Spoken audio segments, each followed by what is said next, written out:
Hi friends, Swapna Khushboo चॅनलमध्ये तुम्हा सर्वांचे स्वागत आहे.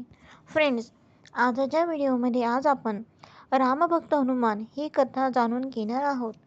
त्याआधी तुम्ही जर चॅनलवर नवीन असाल तर चॅनलला सबस्क्राईब करा. आजची आपली पौराणिक कथा आहे रामभक्त हनुमानाची. जेव्हा महाभारतात युद्ध सुरू होते तेव्हा श्रीकृष्ण अर्जुनाला म्हणतात, आपण आपल्यासोबत युद्धात भाग घेण्यासाठी हनुमानाला विनंती करूयात का? अर्जुन म्हणतो, जसे आपण म्हणाल तसेच होईल प्रभू. ते दोघे हनुमानाकडे जातात व त्यांना युद्धात येण्यासाठी आग्रह करतात.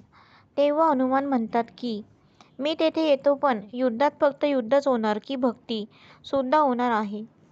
तसे तर मी येथे माझ्या प्रभूंची भक्ती होते तिथेच जातो, कारण जेव्हा प्रभू रावणाशी युद्ध करत होते तेव्हा ते त्यांचे आराध्य दैवत महादेवाची भक्ती करत होते. मग मी सुद्धा माझ्या प्रभूंच्या भक्तीशिवाय युद्ध करू शकत नाही. तेव्हा श्रीकृष्ण म्हणतात, तुम्ही युद्ध करू नका, फक्त माझ्या रथाच्या झेंड्यावर विराजमान व्हावे इतकेच आमची विनंती आहे. पण हनुमान काही यायला तयार होत नाहीत.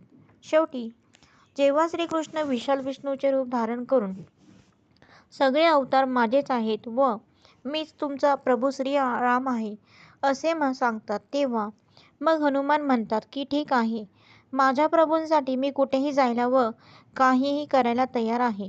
अशा पद्धतीने हनुमान कृष्ण आणि अर्जुनाच्या रथाच्या झेंड्यांवर विराजमान होतात.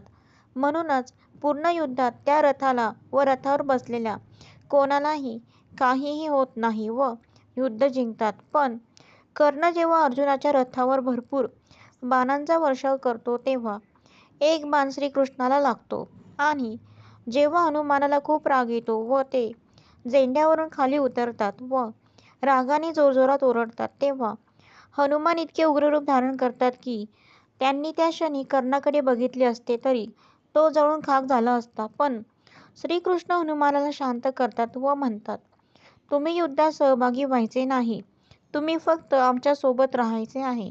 आणि जेव्हा श्रीकृष्ण अर्जुनाला गीतेचा सार सांगत असतात तेव्हा फक्त अर्जुन बावरिक आणि हनुमान गीतासार ऐकतात. आणि अशा पद्धतीने हनुमानाला ते म्हणतात की बघा, फक्त हे युद्ध नव्हते तर येथे भक्ती सुद्धा होती आणि तेही प्रभूंच्या श्रीरामाची. हनुमान म्हणतात, मी आज धन्य धन्य झालो.